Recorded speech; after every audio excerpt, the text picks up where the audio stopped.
Hey, what's up guys? It's Lachlan, bringing you a video here. It's January 1st, right? Ringing in the new year with a new DD2 video. Wanted to do an Apprentice video because, not because I play Apprentice very often, I stick mainly to my Monk Squire combo, but a lot of people have been asking about the Apprentice and the Huntress. The Huntress, I don't touch the Huntress. She's cool for DPS, but even for DPS I like the Squire because he has the taunt. You know, if you're looking for good builders, it's going to be between the Squire and the Apprentice. Apprentice is really good at AoE damage with the Flame Burst towers. The Squire is going to be the best at killing ogres with the Cannonball towers. You know, eventually, once we get into things like survival modes, it's really going to come down to, you know, how good can you kill ogres, and, you know, depending on how stats increase from there. I think Squire is going to be a really good choice, but, you know, even still, Apprentice gets the job done.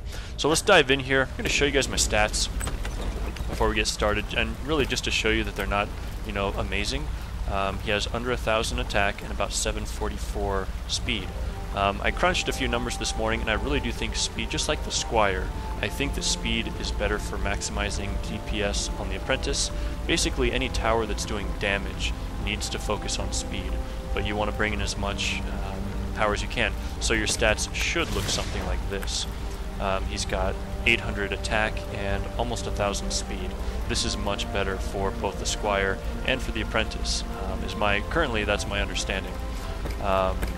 Whoops. What am I doing? Here we go. I want to show you guys my Monk. He's at power 1153, speed, which does not matter, 621. This is all we care about.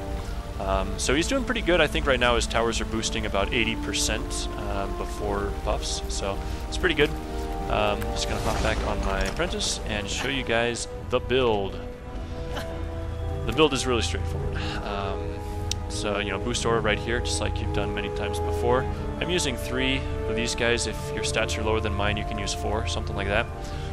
Just keep in mind, the more towers that you put on your boost aura, the faster the health is going to deplete of the boost aura. So you always want to watch that in the first couple waves. It'll drop pretty quick.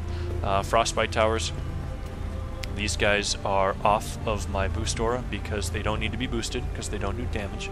But every time they attack, if they were on the boost aura, they would also be depleting the health of my tower. So there's really no need to, that I'm aware of, to ever have these guys on top of a boost aura. These guys, with my extra mana, I upgraded them. The guy in the middle got upgraded once. And then here's what the attack zone looks like. Pretty straightforward. You can see they're going to hit anything in both lanes coming through. So that is the mid setup. Check this out. I do this a little bit differently. I know a lot of people drop a single boost aura in the middle. I like to go left and right, and the reason is because of this lane right here and this lane right there. This banister right here on the staircase, that guy right there, it's a line of sight issue. So if you have your towers right here where my frostbite is, they're going to shoot these guys coming down, and they're just going to keep hitting that rail a lot of times. And it's really annoying when you have a javelin thrower, which is a lot, which parks right here, and he starts throwing stuff at your towers, and they try to hit them, they keep hitting the railing. So what I did was I split my boosts into 2. You know, that lets me scoot everything further to the right and further to the left, and what you'll notice is they have a nice clean shot right up the staircase and, you know, everywhere. So it works out really well. Plus, if you do 1 boost in the middle and you have 4 flame burst towers over there, 3 over here, that's going to deplete the health of your boost aura very, very, very fast, having 7 active defense towers on top of 1 aura. So that's just another reason why I split it up. I have a lot of towers because my stats are not that high.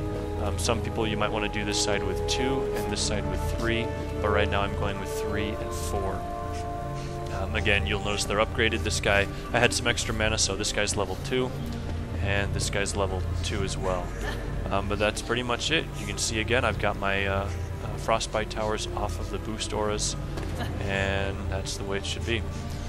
So let's get started. And from here on out, we're just going to kill for about 15 minutes, and we'll see how the build works. You know, again, I got up this morning, I put this together, and, you know, it worked pretty well. It's just like any other build. You know, waves 1 and 2, your objectives are going to take a little bit of damage from the javelin throwers, But once you get it, there it is. Once you get, you know, a couple upgrades going on all of your flame burst towers, you should be able to kill all the mobs before they get to your outer defenses. Like this guy just tossed a javelin and it hit the cart. Okay, side objectives are gone, so we're about to get a huge rush of mobs coming in here. And the flame burst towers should handle it pretty easily. It's just a lot of stuff going on. Alright, so with all that, these towers probably took a bit of damage. Yeah, you can see a little bit there. Not too bad. Same thing over here, they took a little bit of damage, but nothing detrimental.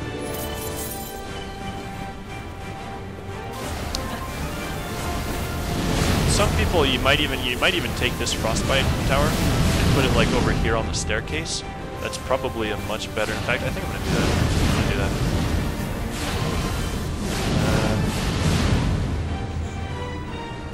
Yeah, that's just better for line of sight.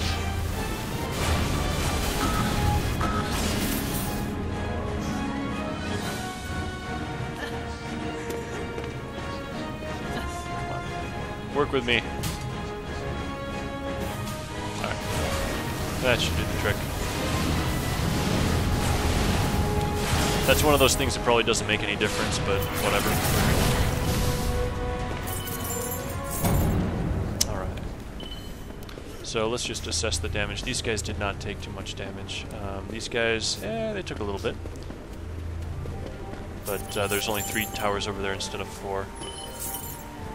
Let's get up all this mana going. I really don't like how when you activate the mana nodes, it makes all the mana on the ground disappear. Because as long as it's like that, it means you have to run around and get all the mana first. There we go. And you can get the node. It just takes up extra time. I don't like that. Ooh, these guys took a bit of damage down here. We're still winning, but that was quite a bit of damage.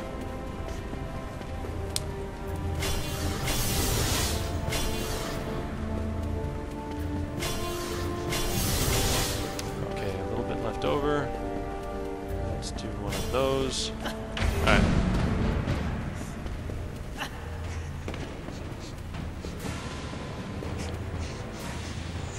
So no mini bosses on wave 2. That's not until next wave, and we should have all of these upgraded 3 times going into wave 3. We should be in pretty good shape once we hit that point. Yeah, these guys are tearing stuff up. Again, on wave 2, even though we have a few upgrades on these towers, we're still going to take maybe 1 or 2 javelin hits. That's just common. That's really the main reason why I like to do lightning auras instead of, you know, for AoE, because you need to do either flame burst towers or lightning auras to kind of AoE to thin all of the mobs coming at you. I just prefer the lightning aura because it kills everything earlier. You can drop a lightning aura way back here and kill everything early in the lane, and then let the cannonball towers take care of the rest. But you know, I'll be honest, these flame burst towers are doing pretty well.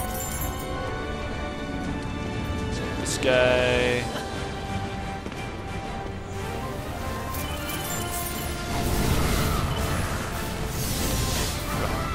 Yeah, there we go.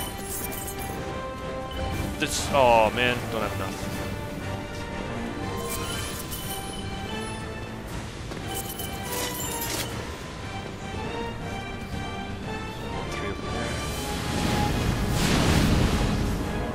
There we go.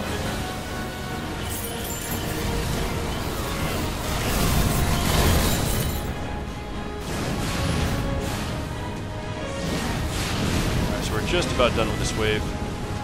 I'm gonna go grab all this mana.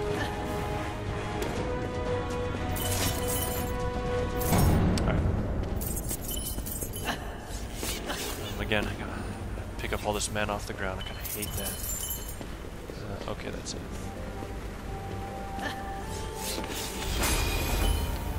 Alright, so we should be in good shape. We're going to have a mini-boss coming either in this lane or in this back lane. I think it's actually going to be in this back lane.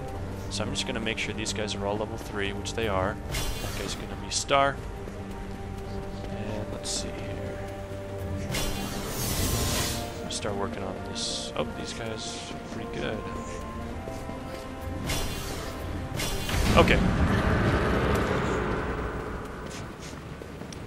So we have a boss coming this way. Let's see how this goes.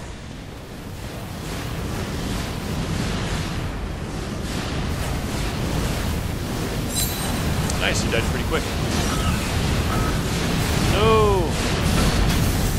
Nice. It's been a long time since I got any good drops. It's really weird. Oh, okay, look at this guy. He's down to wave 3, he's down to 54%. I'm gonna toss him an upgrade just to keep him alive. This guy's down to 38%, we're gonna do the same. 63, not bad.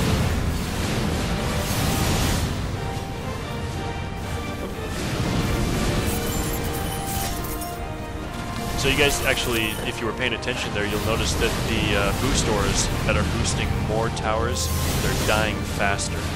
And that's just how it's calculated. Every time a tower, fires, it starts taking this one down.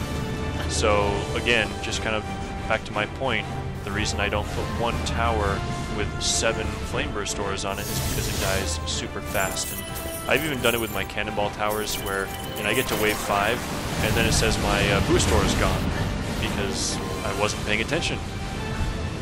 And that's pretty common with me, not paying attention.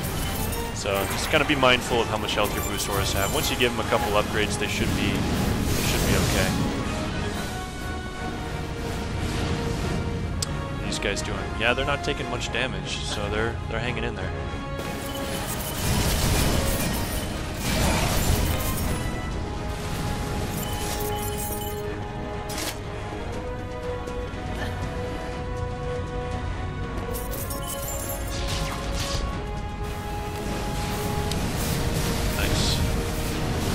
I will say something that's nice about the Apprentice towers is I think they have slightly larger range than the cannonball towers.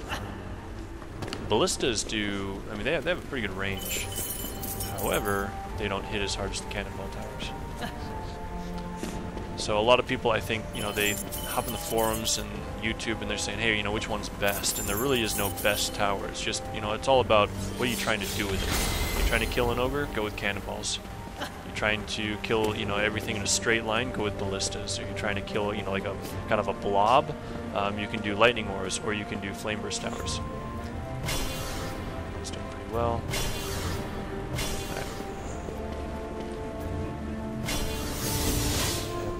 Guys down here. Alright, good enough. I upgraded these because I knew we were going to have a boss coming down this lane. And you did. So here comes the boss. Let's see how quick he dies.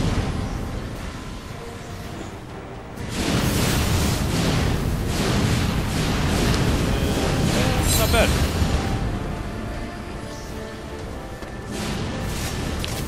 Myth, and it's nothing I need.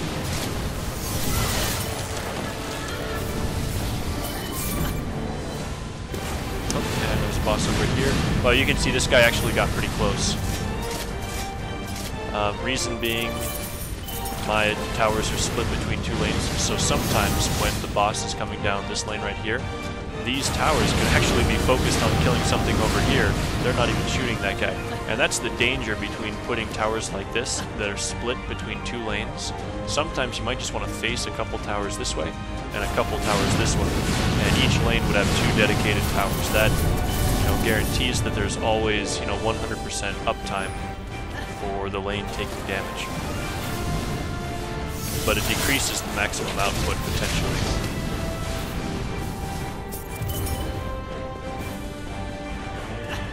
It's just kind of a style preference on that.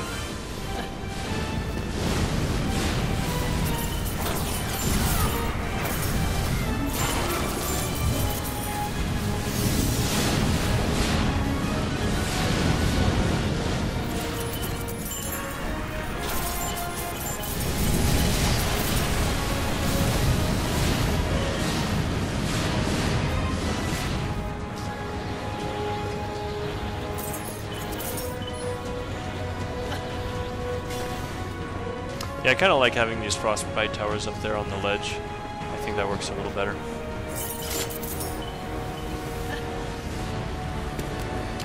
That range, sexy, sexy range.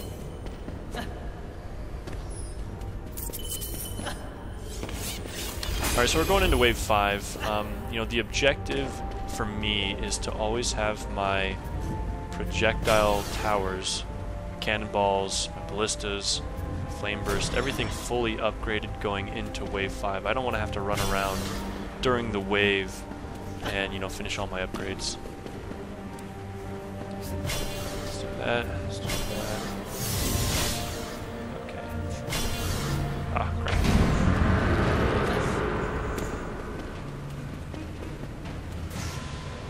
I think when these guys are fully buffed, they do 96% boost. You know, again, that's okay, but not phenomenal. Man. So what just happened there? We had javelin throwers coming in. Even though these guys were fully upgraded, they were taking damage from the javelin thrower because they were focused on killing the boss over on this side.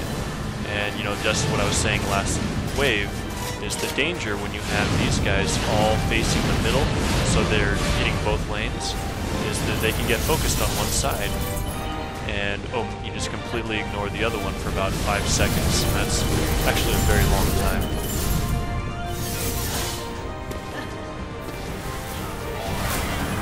And there's our boss. So we're going to test this. We're going to see how well 4 flame burst towers do against an ogre. They should do alright. But the boss is probably going to get right in their faces and do some damage before he's dead. Whereas with cannonball towers, he would be dead before he even gets off that carpet. Alright, 40,000, 30, 20, and he's dead. Okay, so yeah, you can see he got pretty close.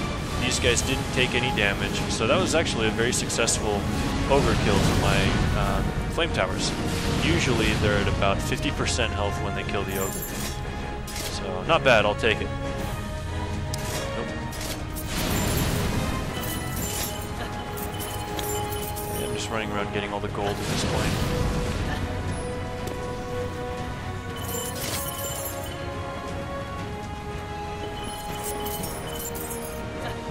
Speaking of gold, that's pretty much the only reason to farm right now, because I know a lot of you guys are, you know, concerned that you're not getting all the drops that you want, and, you know, eventually trending, I don't know how soon this is going to be, but, you know, eventually there's going to be some kind of auction house, you know, a way that players can trade with each other. So even if you're not getting all the drops you want, if you just keep farming gold, you know, eventually you can take that gold and buy a bunch of legendary gear on the auction house, or, again, whatever system Trendy develops. You can just buy the gear you need. As soon as that functionality is implemented, prices are probably going to be outrageous. It's going to take at least a few weeks for things to normalize, but that's just kind of something to keep in mind. If you're farming gold, you're still being productive. Other than that, there's just not a whole lot to do in the game right now. So yeah, that is Throne Room with the Apprentice build. I had 4 flame burst towers on the right, on the ogre lane, and I did 3 on the left. The reason you can't see them all is because they despawned when these chests came out. So guys, thanks for watching. Like the video, comment, ask questions. Happy to help anytime. Friend me on Steam if you want. I hop in every now and then. I'm not online as much as I used to be, simply because I'm waiting for Trendy to add more content, and I think they come back into their new office on Monday, January 5th. And so you're going to see IamIsum and these guys in the forums, and they'll let you know how the move went. I'm hoping it went well for those guys. My company, we just switched offices as well, so I definitely know how that goes. Yeah, guys, it's been about 20 minutes here, so I'm going to peace out and wish you all the best. Take care. Happy New Year.